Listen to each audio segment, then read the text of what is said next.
Morning. So this is, I do these little express classes, so they're around 30 to 35 minutes. And this one, we're gonna mostly focus on the hips this week.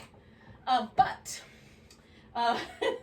if you would like, you can start, we're gonna start in a butterfly pose. So the knees are gonna be open, feet together, laying down on our back. And if you wanna add a little shoulder opener, if you have two yoga blocks or one yoga block and a pillow, you can do a block under your shoulder blades and a block under your head. If you don't have a yoga block for that sort of thing, you can take a blanket and roll it up. So you kind of roll it. I like to roll it a little bit on the flatter side, but you can roll it in a really tight circle. And that can go down the length of your spine in the center. I'm going to use the blanket underneath my knees. And I'm going to use a pillow. So if you have a yoga bolster or even a pranayama bolster, you could put that under your back as well. So we're just going to create a little sense of the chest being open. And if that doesn't sound like a good idea, just lay down on the floor and you'll do the butterfly part if you care to. Now, a couple of throw pillows, a blanket here and there. Couch cushions or more traditional yoga blocks, if that's yoga props, if that's the right word for it. All of those things can come in handy. So take whatever you've got. Now, with the feet together and the knees open, I want to go just to the point where I've got that little inner thigh stretch.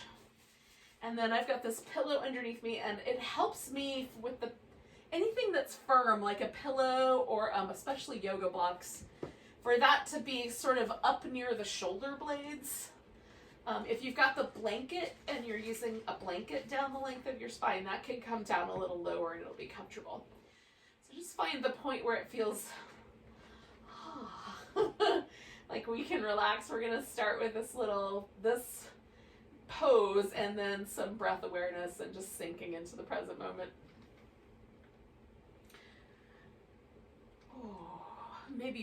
Make sure you have, I forgot to mention this, make sure you have a yoga strap or a scarf or a towel handy for using in a little bit. We're going to use those.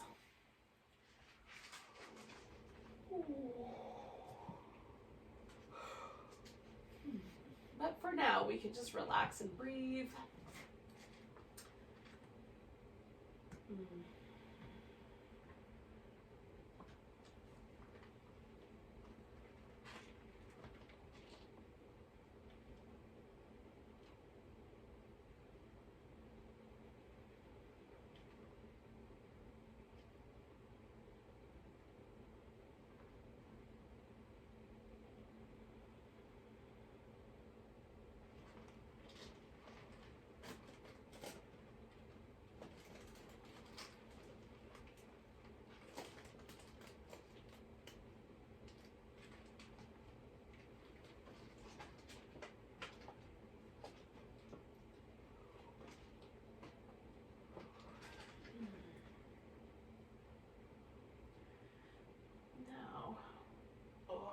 Take like around 4 more breaths here.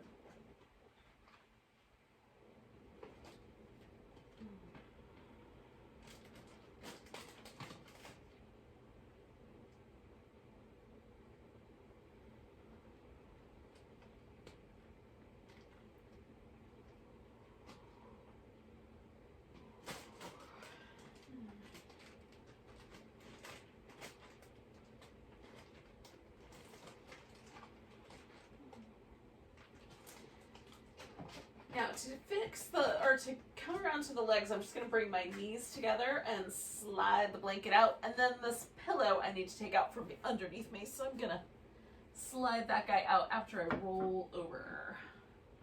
Now we're going to stay on our back for a bit. So, this is my favorite part. So once you've rolled back onto your back, I've got my feet on the floor, so I've got kind of a constructive rest situation happening, so my hips are relaxed. But I'm going to do this little, just kind of lean from one side to the other. Stretching my arms up toward the ceiling.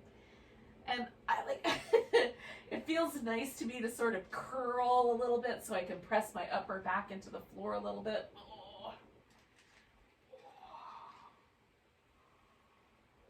Ooh. And you can get a little looser. Oh, I love the feeling of coming off of the blanket or the blocks, whatever you've used underneath your back. That's just this kind of lovely widening, delightful sensation.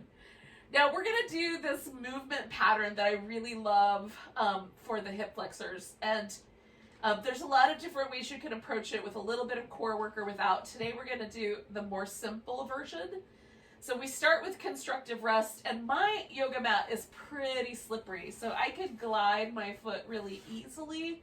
I have to take steps to make my yoga mat a little stickier. But if you have a really sticky mat, then you may decide to, like if you have a carpeted surface, that will be a little slipperier, so you can kind of scoot yourself over so you have the edge of the carpet. If you have a wood floor or something like that, wearing a sock on your foot might help. Otherwise, what you'll do is just do your best to do a glide. You might wind up contracting the muscles a little bit to make the foot a little lighter, which is not ideal, but not the end of the world either. So when you get to the stretchy bit, that's really the most important part anyway. So I've got my feet resting on the floor in such a way that it feels like my femur bone, this big bone in the thigh, drops really nicely into the hip socket, and my hips themselves are not tilting too much in any one direction. It feels really nice and neutral. Okay, so that's what we're aiming for our starting position. I'm gonna do the right leg first, so I'm just gonna pick my toes up off the floor and then glide my heel out so that my leg goes all the way straight. When I get to this point, I'm reaching out through that foot and trying to stretch all the way through the whole length. And I can even sometimes feel my hip flexor, kind of in the back side of my body, all the way up near my waist, or sometimes a little higher. And then coming back with a glide as best you can. And that's it. That's the movement. So toes up, glide out, pause at the end of that to really stretch. And then glide the leg back in, settle, and pause. Right? And then we do it again. Toes up, glide the leg out, stretch. Glide the leg back in, and pause. And feel the hip kind of settle back into place. So we're going to do that one more time, just that simple movement, going out. And gliding back in. So this is just a way to release a little bit of the pressure from the hip socket, from the hip flexor. So there's just a little bit kinder sort of sense of stability in the hip. And sometimes I can feel the difference. Sometimes it's very subtle. And sometimes I don't feel it at all. So you can kind of see, do you feel like the front of your hip feels a little different on the side you've done versus the side you haven't done yet? So when you're ready, we're going to do the left side. So the toes are going to go up. You're going to glide the leg out. Stretch through the whole length. Glide the leg back in. Let the whole thing relax. Let's do that a few more times. So toes up, glide out. Glide back in and pause. Toes up, glide out. I'm going to do two more. Glide back in. You can linger on the stretch a little longer if you like, or linger on the pause a little longer. In between.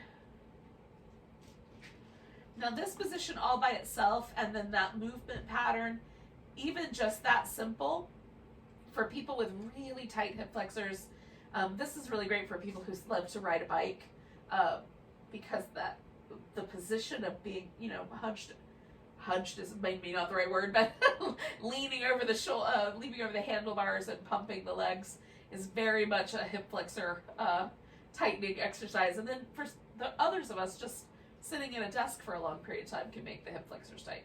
So this is a really lovely way to just kind of release a little bit of pressure and make everything just a little bit more relaxed, a little bit closer to the back body. All right, now that we've done that, we're gonna add a little bit onto this, and this is more dramatic.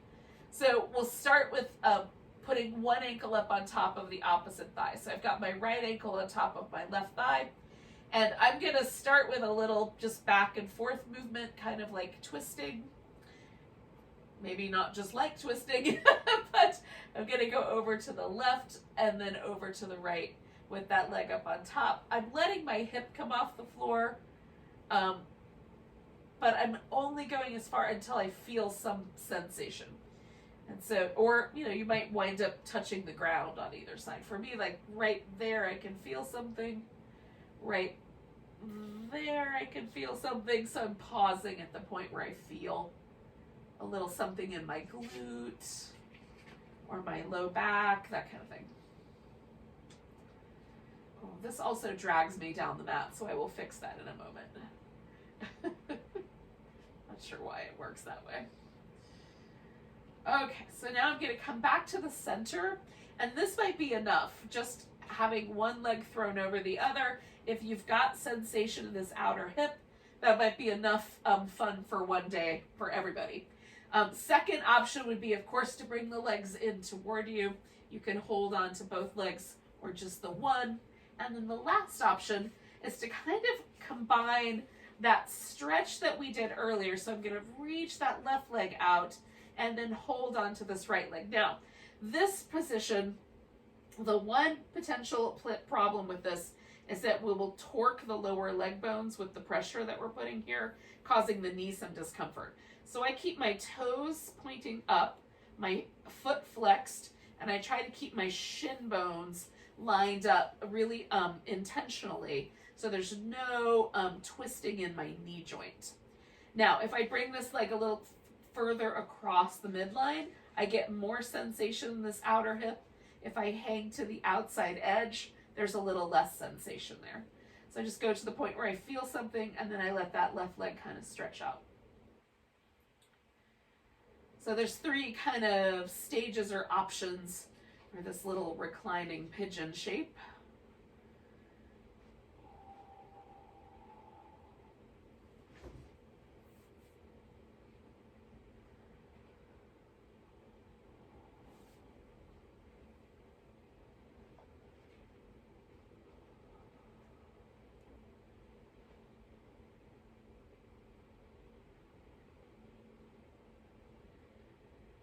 We're going to hang out for like another 4 breaths or so.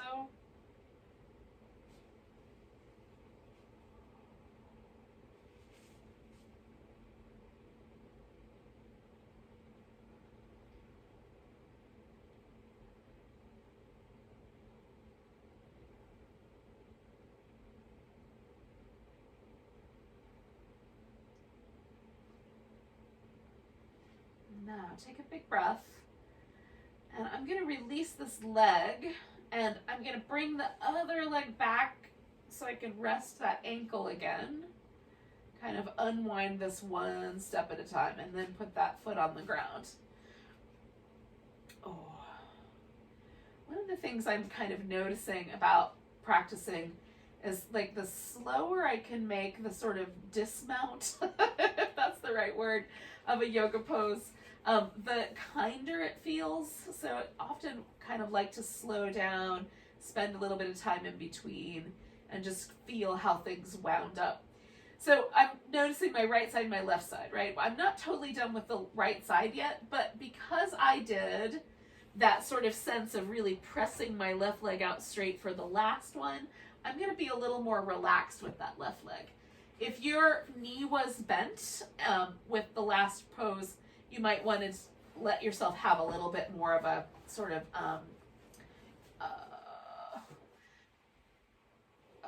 more muscular, more intense arrangement with that leg for these next couple poses. So I'm going to put this pillow here so that my left leg can be really relaxed, and then I'm going to focus on the right side again. So you can grab hold of your big toe and extend the leg if that's available to you and it makes sense.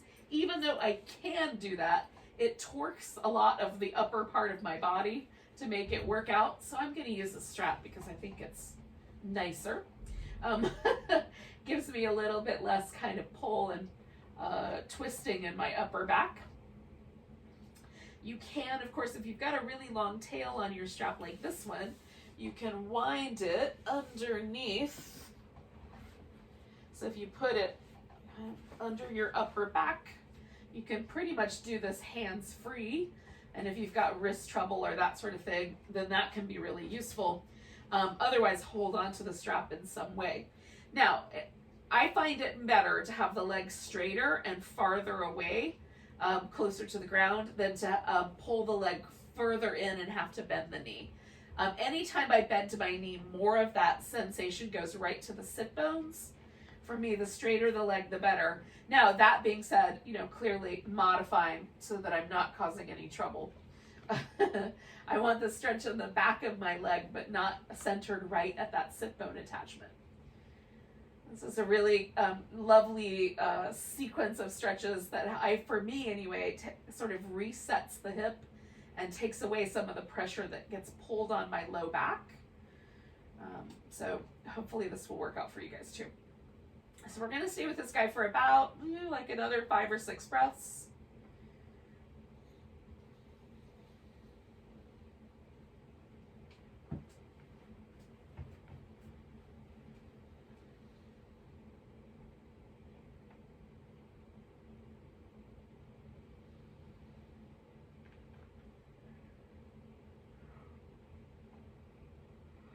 Now, I have taken this blanket and I've kind of put it very tucked in to the edge of my hip here. A yoga block can also be useful, or a throw pillow. So I'm going to take one more big breath, and then I'm taking the leg out to the side, and I like having that little bit of support so that I can find just the right amount of stretch through the inner thigh line. Again, I'm not trying to do any damage at the attachment point, either at the knee or at the groin. So having that little bit of extra support is helpful. You can build the support up so that it feels just right. Or just pause the leg wherever you feel that you get a little bit more tug on the strap and then kind of press in. So you've got a stable place to land. Whether you're using a support or using the strap, or both.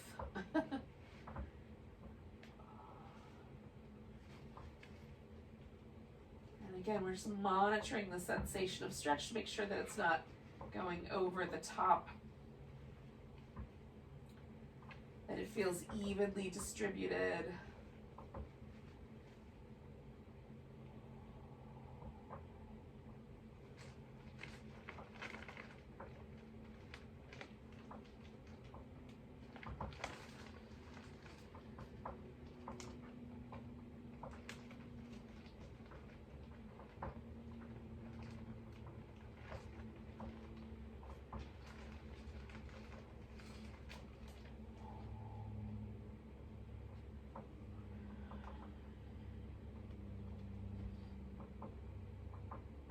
All right, you guys, we're going to take a nice big breath. And then we're going to come back to the center. Now, we're going to add a twist to this. I'm going to take the strap away and bend my knee. And then kind of use my pillow here to settle my legs onto. So, I'm going to put the legs on top of this little pillow and then let them settle in. You could do that without the pillow or any support whatsoever. You can, of course, leave the strap included and stretch your leg out and hold onto it that way. I have some space limitations, so this is the best way to roll. So I've got my shoulders resting on the ground. I've got this twist happening here, and it kind of takes me back to the territory of the first pose in terms of this kind of outer hip sensation, but it adds extra nuances. Now I'm going to turn my head towards the knees. You can, if you want to add a little extra sensation in the neck area, turn the head the opposite direction. So it goes the other way. You can have it in the center.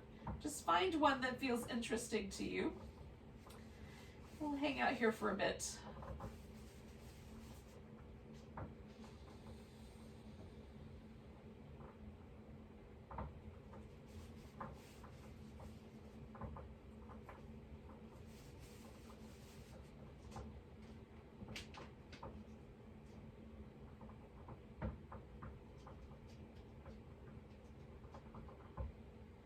So we'll do about 3 more big breaths.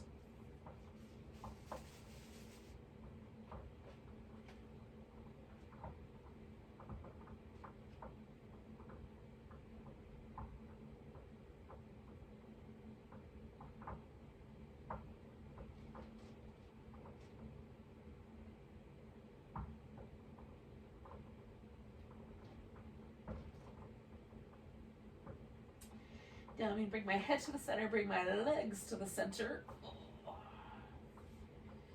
And then come back to that constructive rest for just a moment. And see how things went.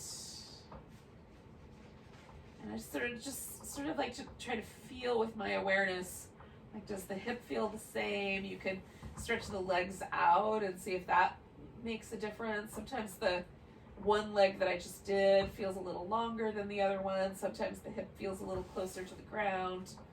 So it's just fun to check in. It's also important to see if there's any tenderness or soreness so you can respond to that appropriately.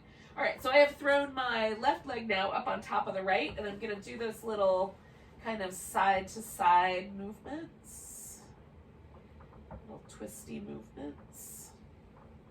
And again, I'm kind of stopping where I feel some sensation either in my lower back or in my glute area. It's possible you won't feel any sensation no matter what you do. And in that case, just stop when you get to the floor. Oh. Okay, one more.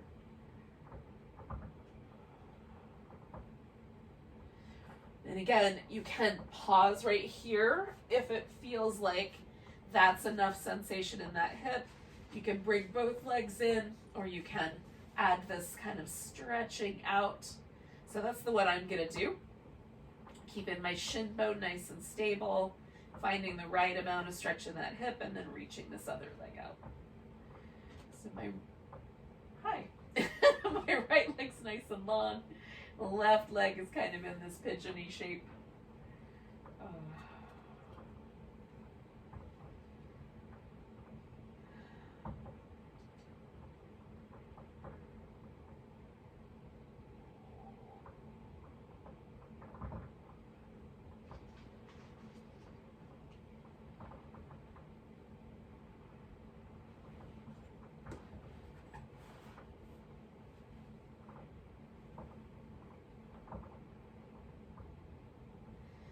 Stay for about 4 or 5 more breaths.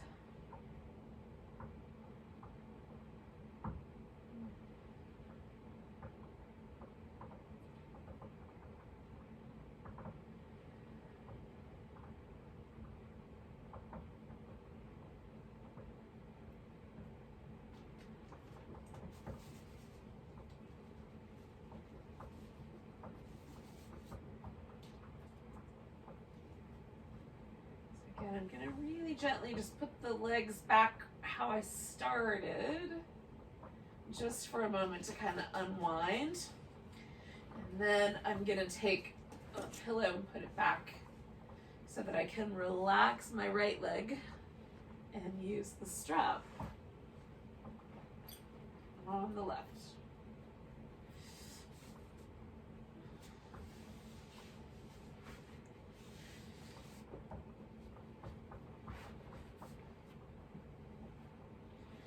All right, so then just find the right amount of stretch.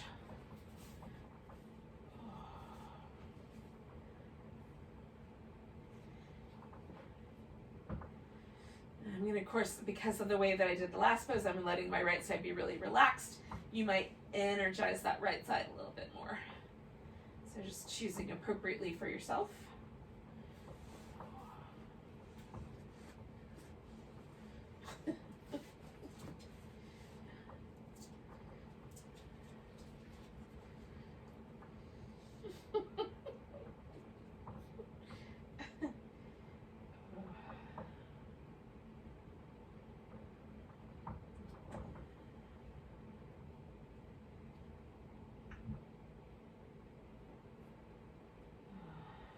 Just relax, breathe for a bit longer.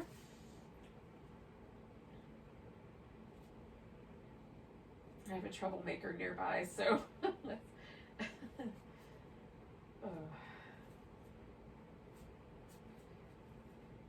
trying to stay with my yoga pose and not get distracted. It's not easy. You might be doing yoga with your pets too. You might understand. Oh. Okay, so I'm going to take 2 more breaths.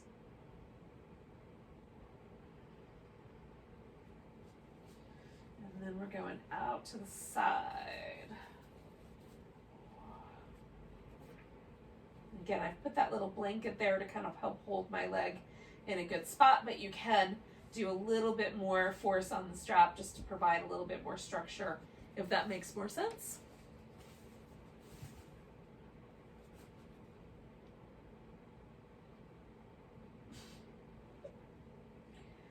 Take nice deep breaths. Try not to worry that things are being destroyed around you.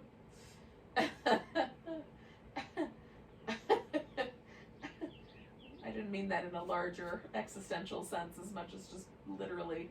Oh.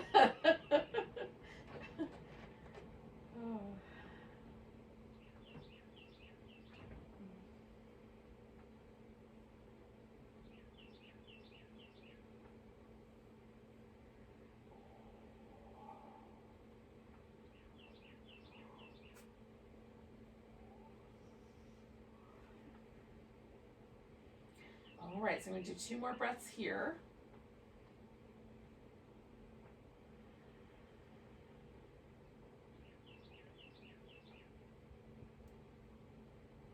Okay, and then I'm going to turn this into the twist, and again, I'm going to lose the strap, but you can certainly keep it and take yourself over that way.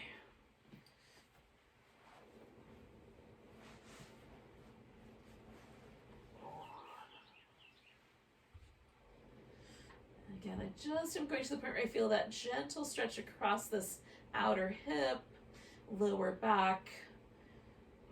And then I've got the pillow here for support. You can build up all kinds of support if that's helpful.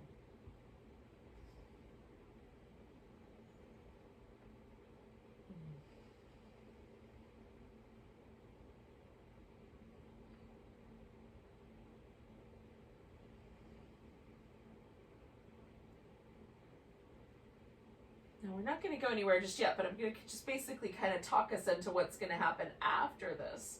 So we have, at least as far as our hips go, we've done a kind of abducted position where we've had the leg out to the side.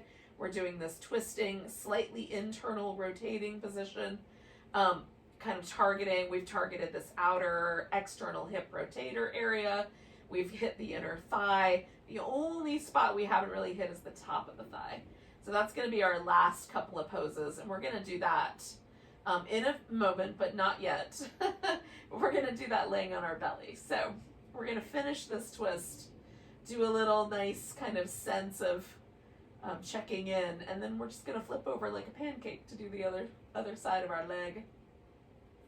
And we'll get the front of the hip a little bit as well, a little bit more. So let's do about 3 more breaths here, and then we'll embark on that journey. So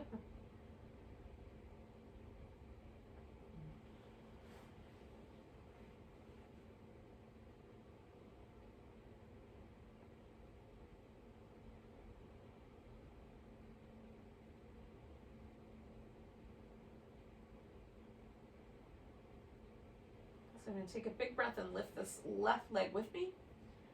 Oh, coming back to the center. And again, just take a moment. You can kind of check in. I'm going to need my yoga strap for this next part, so I'm going to keep that handy. But some of you will be able to use just holding on to with your hand. Okay. So all we got to do now is flip over. Oh. Now, you can do this next pose just laying on your laying on your belly with kind of just maybe your forehead resting on an arm. We're going to essentially hold on to our foot. Or you can prop up like a sphinx, or you can add a little pillow. So depending on how your upper or lower back kind of feels about life, you'll make a choice that's appropriate for you.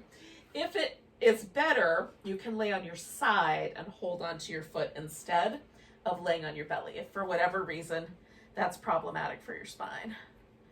All right, so I'm gonna lasso my foot and I'm gonna make the loop really tight so that it'll hold on. And then laying on my belly, I'm gonna pull the foot in toward me. Now, for me, there is a kind of limitation. Oh, I'm getting a little hamstring cramp. There's a limitation in how much I can bend at the knee. My foot will not come all the way to my buttock. So instead of, I'm going to work on the other side first. We'll give that side a chance to take a break. Okay. In any case, I'm working out my hamstring cramp issues. But some people will find it's better if they pull their foot closer. For me, it's better to leave the foot out a little bit and instead sort of concentrate on the thigh lengthening out. So it's almost like I'm trying to stretch the top of my thigh a little bit longer. And I've got this strap so I can hold it kind of over my shoulder. And I like propping up on the elbow, but you can certainly do that with a slightly different sensation.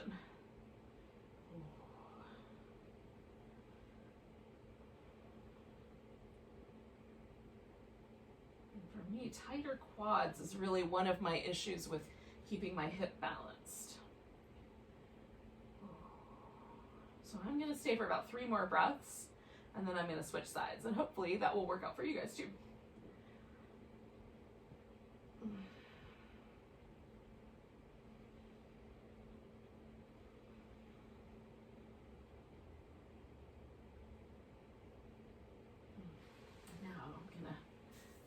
Slide this side off, put this side on, and we'll do the other side of the quads. I'm gonna hope that this works out this time. If not, then it won't be quite as much distance closing. We'll try to get the quad in another way. Let's do it this way. Ow.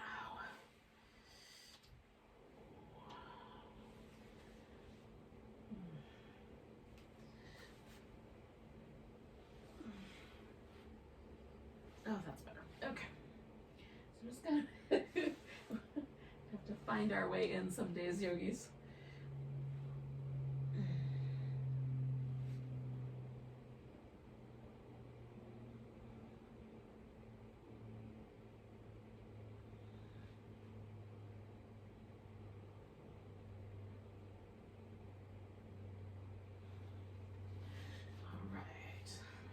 Hang out with this for another 3 or 4 breaths.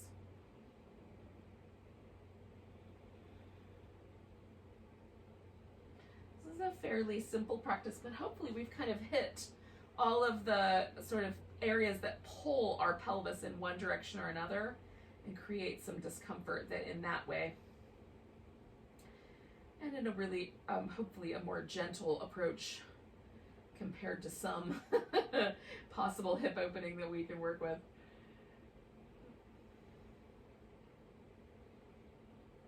Okay, so I'm going to let that side go. Now, if you are of a mind to do it, you can flip back over onto your back and just kind of check in one more time. See how things go. Now, normally, for me, my pelvis gets tugged a lot in stretching the legs out, but it feels a little more balanced. I could even probably do Shavasana without a pillow at this point because there's enough of a kind of softening in the hips to feel nice. But just notice for you how that's gone. And then, because we have reached our 35-ish minute mark, I'm going to send you off on your own, but if you have plenty of more time, you can do some Shavasana. Thank you for joining me this morning for a little express yoga for your hips. Take a big breath. Let go with a sigh. Enjoy the rest of your day. Namaste.